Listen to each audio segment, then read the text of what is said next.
Assalamualaikum guys, welcome back to my channel NB Cooks Homemade Recipe. இன்றைக்கி நான் உங்கள் கூட ஷேர் பண்ண போகிற ஒரு சிக்கன் கிரேவி ரெசிபி தான். பார்க்குறதுக்கு எப்படி சிம்பிள் இருக்கும், அதே மாதிரி சாப்பிட்றதுக்கு செம டேஸ்டியாக இருக்கும்.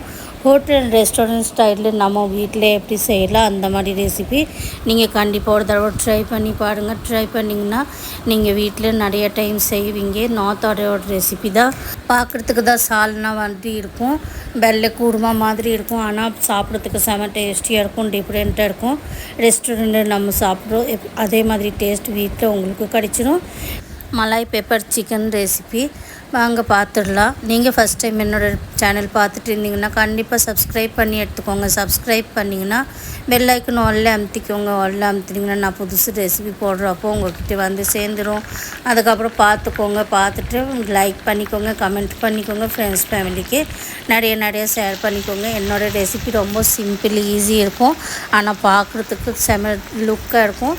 அதே மாதிரி சாப்பிட்றதுக்கு செம டேஸ்டியாக இருக்கும். ரெஸ்டாரண்ட் போல் டேஸ்ட் உங்களுக்கு வீட்டில் கிடச்சிடும். வீட்டில் இருக்கிற பொருள் வச்சுட்டு நம்ம ஈஸியாக செய்யலாம். அந்த மாதிரி நான் ரெசிபி செய்கிறேன். ஃபஸ்ட்டு ஒரு பேன் வச்சுட்டேன். அதுக்கப்புறம் சூடாகிடுச்சு பேன். அதுக்கப்புறம் நான் ஆயிலும் 2 ஸ்பூன் ஒரு க்யூப் பட்டர் போட்டிருக்கேன். அது நல்லா சூடாகிடுச்சுன்னா பட்டர் கடைஞ்சிடுச்சுன்னா அதுக்கப்புறம் நான் ஒரு 2-3 பிரிஞ்சால் போட்டிருக்கு. ஒரு ஸ்பூன் மட்டும் சின்ன ஸ்பூனில் ஒரு ஸ்பூன் ஜீரகம் போட்டிருக்கு. அது நல்லா கிராக் ஆகிடுச்சு. அதுக்கப்புறம் நான் வெங்காயம் கட் பண்ணி இருந்துச்சு அதை போட்டுட்டு பெரிய சைஸ் 3 வெங்காயம் போட்டிருக்கு. நீங்கள் வந்து கிரேவி கம்மி ஜாஸ்தி பண்ணணுன்னா நீங்கள் வெங்காயமும் மற்ற பொருளெல்லாம் கம்மி ஜாஸ்தி பண்ணிக்கலாம். நான் இங்கே 1 கிலோ சிக்கன் போட்டிருக்கேன். சிக்கன் நல்லா க்ளீன் பண்ணி வாஷ் பண்ணி வச்சுருந்தேன். அதுக்கப்புறம் அதை போட்டுட்டு ஆட் பண்ணிவிட்டேன். வெங்காயம் நல்லா ப்ரௌன் கலர் வர்ற வரைக்கும் வதக்கணும். ப்ரௌன்னால் ரொம்ப ப்ரௌன் அப்படியே கருகி போகிற மாதிரி ப்ரௌன் இல்லை, நல்லா கோல்டன் ப்ரௌன் வர்ற வரைக்கும் நல்லா வதக்கணும். ரொம்ப பச்சையாக இருக்கக்கூடாது, ரொம்ப கருகி போகக்கூடாது, அந்த ஸ்டேஜில் இருக்கணும்.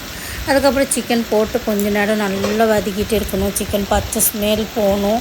அதுக்கப்புறம் இன்னும் கொஞ்சம் வதக்கிடுச்சுன்னா அது கலர் சேஞ்ச் ஆக தொடங்கிடுச்சுன்னா கொஞ்சம் உப்பு போட்டுக்கலாம். உப்பு போட்டுட்டு மறுபடியும் கொஞ்ச நேரம் நல்லா ஃப்ரை பண்ணணும், வதக்கணும். அப்போ தான் நம்ம சிக்கன் நல்லா கொஞ்சம் ரோஸ்டட் ஆகிற மாதிரி இருக்கும். கொஞ்சம் ப்ரௌன் ஸ்பாட் வந்துடும். அதுக்கப்புறம் நம்ம ஜிஞ்சர் கார்லிக் பேஸ்ட் போட்டுக்கலாம். நான் பெரிய ஸ்பூனில் 1 ஸ்பூன் ஜிஞ்சர் கார்லிக் பேஸ்ட் போட்டிருக்கு.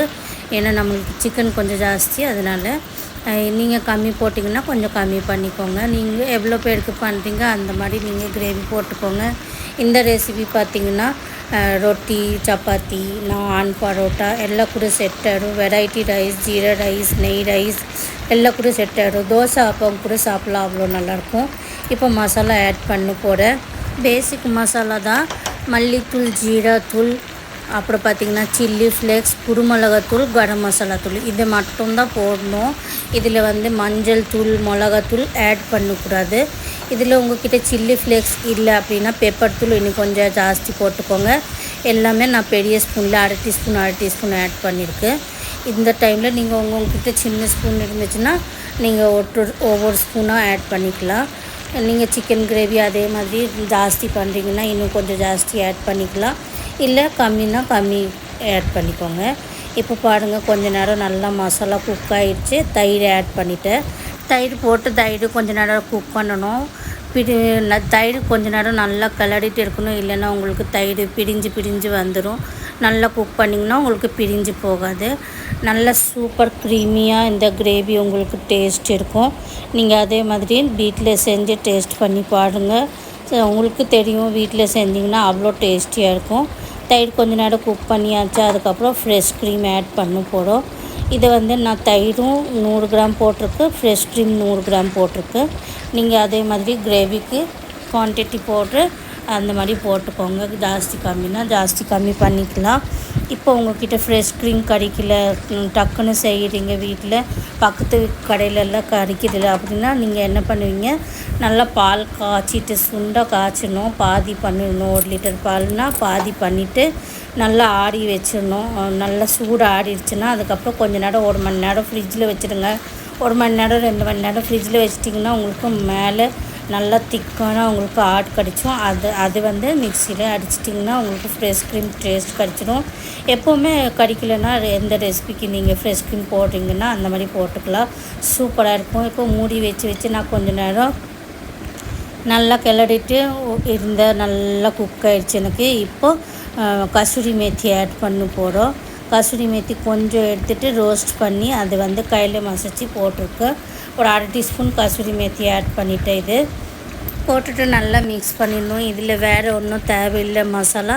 இப்போ தேவையான அளவுக்கு தண்ணி ஊற்றிக்கலாம். ஊற்றிட்டு நான் ஒரு 1/2 டம்ளர் தான் தண்ணி ஊற்றினேன், ஜாஸ்தி வேண்டாம். எனக்கு திக்காக வேணும் எனக்கு கிரேவி.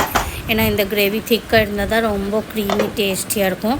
பக்கத்து கேஸில் நான் ட்ரான்ஸ்ஃபர் பண்ணி எடுத்துகிட்டேன். ஒரு க்யூப் பட்டர் போட்டுடலாம். போட்டுட்டு இப்போ பார்த்திங்கன்னா வேறு பேனில் பட்டர் போட்டு நல்லா சூடாகிடுச்சுன்னா கேப்சிகம் கட் பண்ணி, அதுக்கப்புறம் இஞ்சி தக்காளி இது நீளமாக வாக்கில் கட் பண்ணிடணும்.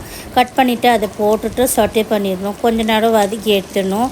நீங்கள் தக்காளியோட நல்லா விதையெல்லாம் எடுத்து கீழே போட்டுருங்க. அதை யூஸ் பண்ண வேண்டாம் இந்த ரெசிபிக்கு. இந்த டைமில் அதை எடுத்துகிட்டு இதில் கொஞ்சம் உப்பு போட்டு ஒரு நிமிஷம் மட்டும் சொட்டே பண்ணால் போதும். ஜாஸ்தி வதக்கிறதுக்கு இது தேவையில்லை.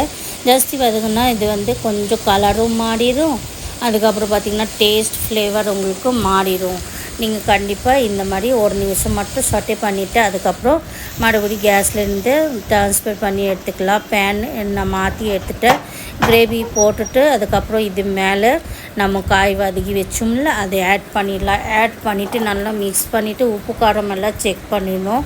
எனக்கு கரெக்டாக இருந்துச்சு, அதனால் ஒன்றும் போடலை. இதில் உங்களுக்கு தேவை இருந்துச்சுன்னா உப்பு கம்மி இருந்துச்சுன்னா போட்டுக்கோங்க. காரம் கம்மி இருந்துச்சுன்னா கொஞ்சம் பிளாக் பெப்பர் போட்டுக்கோங்க. அதுக்கப்புறம் இந்த வெஜிடபிள்ஸ் போட்டுட்டு ஒரு 2 நிமிஷம் மட்டும்தான் குக் பண்ணணும். இதில் ஜாஸ்தி டைம் குக் பண்ணுறதுக்கு தேவையில்லை. நான் 2 நிமிஷம் குக் பண்ணுவேன். சில பேர் இது 1 நிமிஷம் கூட குக் பண்ணுவாங்க.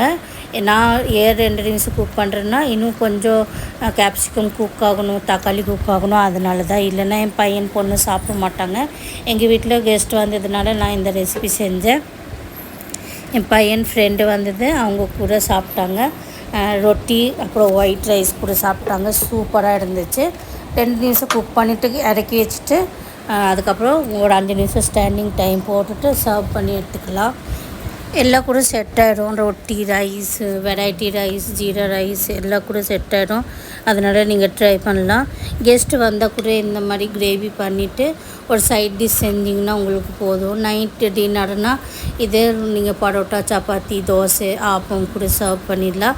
மத்தியானம்னா உங்களுக்கு குஸ்கா மாதிரி செஞ்சுட்டு இந்த மாதிரி கிரேவி பண்ணிவிட்டு ஏதோ சில்லி ஃப்ரை மாதிரி செஞ்சிட்டிங்கன்னா உங்களுக்கு நல்லா லஞ்ச் ரெடி ஆகிடும். சிம்பிள் ஆனால் ஈஸி. சாப்பிட்றதுக்கு செம்ம டேஸ்டியாக இருக்கும். பார்க்குறதுக்கு லுக்காக இருக்கும் ரெஸ்டாரண்ட் போல். அதே மாதிரி நீங்கள் செஞ்சு ட்ரை பண்ணி பாருங்கள்.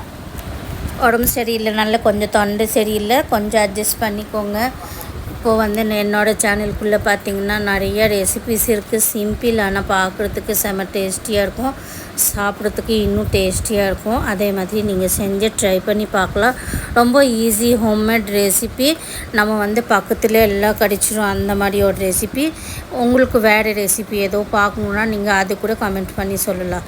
உங்களுக்கு என்னோடய வீடியோ பிடிச்சதுன்னா நீங்கள் கண்டிப்பாக சப்ஸ்கிரைப் பண்ணி எடுத்துக்கோங்க. சப்ஸ்கிரைப் பண்ணிங்கன்னா பெல் ஐக்கன் ஆல்ல அமுத்திக்கோங்க. லைக் பண்ணிக்கோங்க, கமெண்ட் பண்ணிக்கோங்க, ஃப்ரெண்ட்ஸ் ஃபேமிலிக்கு ஷேர் பண்ணிக்கோங்க.